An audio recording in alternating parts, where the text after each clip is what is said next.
Hai, kamu capek bukan karena hidup kamu terlalu berat, tapi karena isi kepala kamu terlalu ramai. Pernah nggak sih kamu ngerasa hidup itu capek banget? Udah jungkir balik cari kerjaan, udah ikut seminar, sudah belajar bisnis, udah nonton motivasi setiap hari, udah ikut ke sana ke sini, tapi anehnya hidup masih gitu-gitu aja. Hutang kamu masih belum selesai, pikiranmu makin penuh, tidurnya makin nggak tenang. Mau mulai sesuatu takut duluan, mau melangkah kebanyakan mikirnya, dan akhirnya bukan gagal karena tidak mampu, tapi gagal karena kepala kita yang terlalu ramai. Kadang yang bikin hidup kita itu stuck, bukan karena kita kurang pinter, tapi karena kita terlalu banyak menyerap omongan orang, terlalu banyak ketakutan, terlalu banyak membandingkan diri, sampai akhirnya kita sendiri nggak tahu sebenarnya arah hidup kita mau kemana. Belajar banyak hal, tapi nggak ada yang benar-benar masuk. Dapat peluang, tapi selalu saja ragu. Punya mimpinya besar, tapi kalah sama overthinking diri sendiri. Padahal saat pikiran kita keruh, hidup kita juga ikut keruh. Kita jadi sulit untuk bisa fokus, sulit untuk ambil keputusan, dan sulit melihat peluang yang sebenarnya ada di depan mata kita.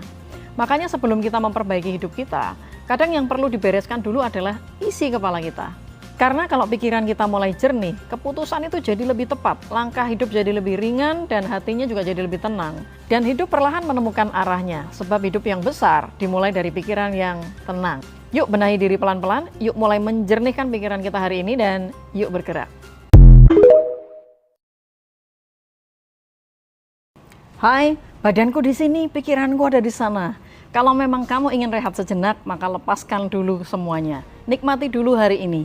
Karena orang yang hidup di masa depan biasanya dipenuhi dengan ketakutan. Orang yang hidup di masa lalu, maka hidupnya dipenuhi dengan penyesalan. Makanya, coba hidup untuk hari ini. Kalau hari ini kamu mau istirahat, ya benar-benar total istirahat.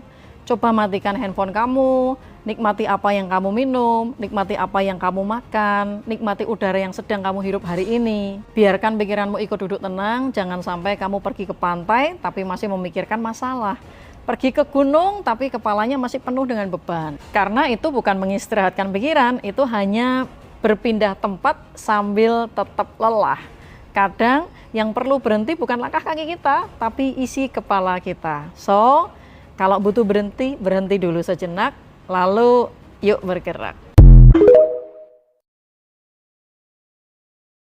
Hai, semakin kamu bertumbuh, semakin kamu akan sadar satu hal. Tidak semua orang akan suka sama kamu.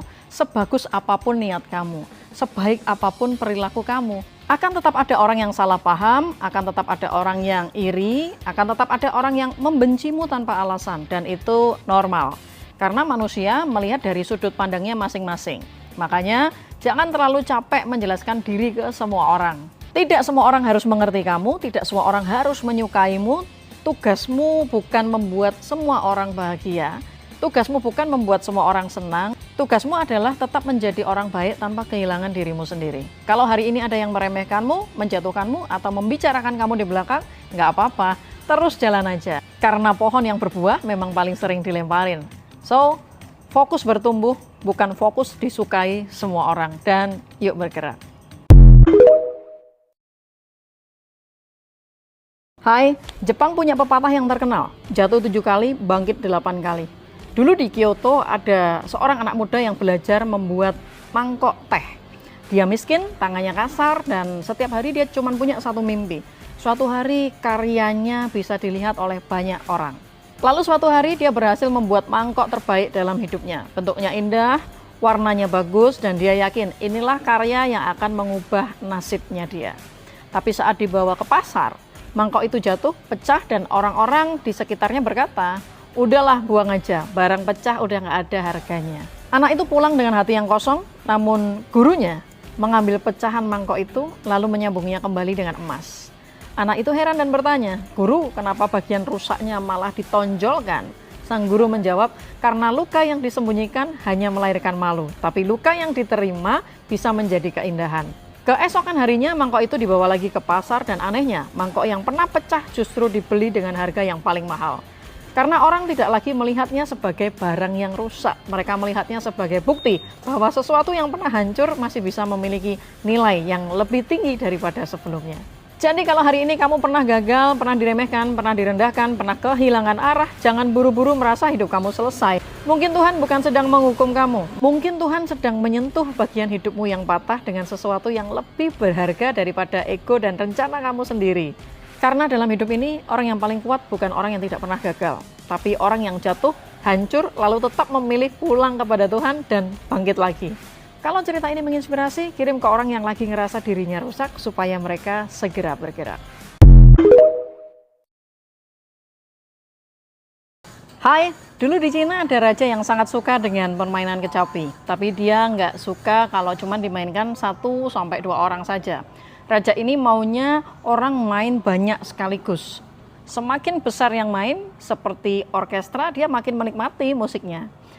Di antara ratusan pemain kecapi, ada satu orang yang sebenarnya nggak hafal sama lagu yang dimainkan. Tapi dia mikirnya adalah pemainnya juga banyak, kalau aku pura-pura juga pasti nggak akan ketahuan. Akhirnya, selama pertunjukan, dia cuma ikut gerak-gerakin tangan aja seolah lagi main kecapi. Dan ternyata benar, nggak ada yang sadar. Besoknya dia lakukan lagi, karena merasa aman, dia makin santai. Tanpa dia sadar, ada orang di sebelahnya yang sedang memperhatikan. Dia aja nggak serius, tetap aman, kenapa aku harus capek-capek latihan?